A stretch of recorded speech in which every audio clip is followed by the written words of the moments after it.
Hi, I'm Eldaher. Welcome to my channel where we talk about all things Florida and real estate. When choosing a city to move to in South Florida, most people like to take crime rates into consideration. I'm pretty candid with you guys about the pros and cons of living here, so today I'm going to share with you my home invasion story. Before we get started, do me a favor and click that thumbs up, it really helps me out, and subscribe so you don't miss out on what's to come. Stay tuned until the end, and I will also teach you how to research crime rates and get all the facts on neighborhoods you are looking to move into, so that you don't have to trust the seller saying, yeah, it's a safe family neighborhood. Because what does that really mean anyways? Alright, let's get started.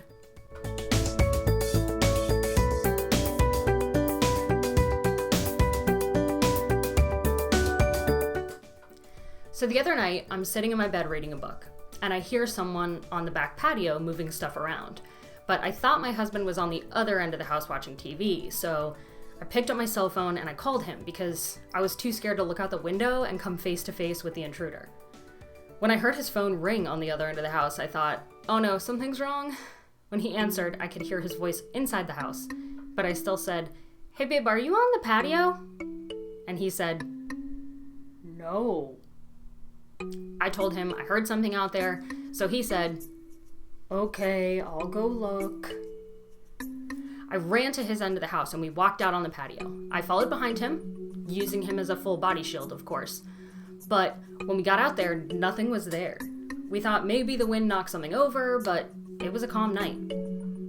So we went back inside the house and I felt a little silly, but I kept thinking I definitely heard something.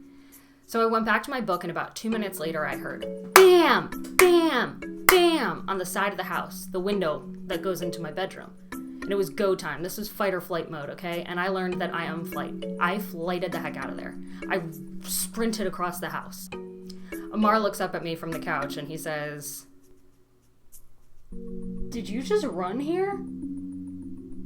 At this point, I'm not playing it cool anymore. My voice is shaking and I'm hearing banging, someone's trying to get in. So Amar goes out the front door and around the side of the house. And I went out the front door too, but not too far. I have his back, but I was pretty far back.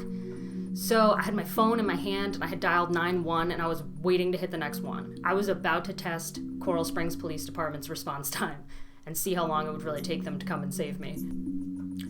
So Amar comes back around the house and says, I shined my light and I saw two eyes looking back at me. There's an otter up on the roof. That's right. An otter. We live on a lake and we see river otters in it sometimes, so I guess they've decided to make themselves quite comfortable around our house. I've since done extensive research on them, and did you know that otters are very agile and can easily climb trees, fences, and apparently rain gutters to get on top of my house? I've considered quitting real estate to open an otter sanctuary, but I really like real estate, and the realtor in me is concerned about my property value if otters take up residence in my attic. So anyways, the moral of the story is I'm a scaredy cat, but also no one should feel the fear I felt in those moments knowing that someone was trying to break in.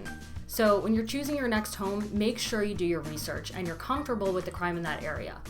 For starters, your realtor should not comment on crime for a whole bunch of ethical reasons, but why would you care what your realtor's opinion of it is anyways, when you're the one who has to live there? There might be crime I don't care about, but that you do. For instance, what if I know that motorcycles get stolen out of that neighborhood all the time, but I don't really know or care because I don't have a motorcycle? Can I get a motorcycle? No. So what you need to do is research. Start online, but don't trust everything you see there. There are some reliable sites like City Data, Area Vibes, and Community Crime Map, and I'll link those below for you. Also, reach out to the local police department that covers that area. They are the ones who see the crime and document it every day, so they can provide you with reports and tons of information. If you're looking at a house in that neighborhood and you see a neighbor outside, go ahead and ask, hey, do you feel safe here? Do you see a lot of crime? The locals can be shockingly honest. I encourage you to hit the pavement, walk the neighborhood, drive around at night, and see how you feel at night because, as my mom always said, nothing good happens after midnight. In the end, the most important decision maker in this process is you, so trust your gut. Thanks for watching. If you know of a safe area to live in South Florida or a not so safe area to stay away from, sound off in the comments below. You never know if it'll help someone out. And while you're at it, if you know how to get rid of river otters, drop that info there too.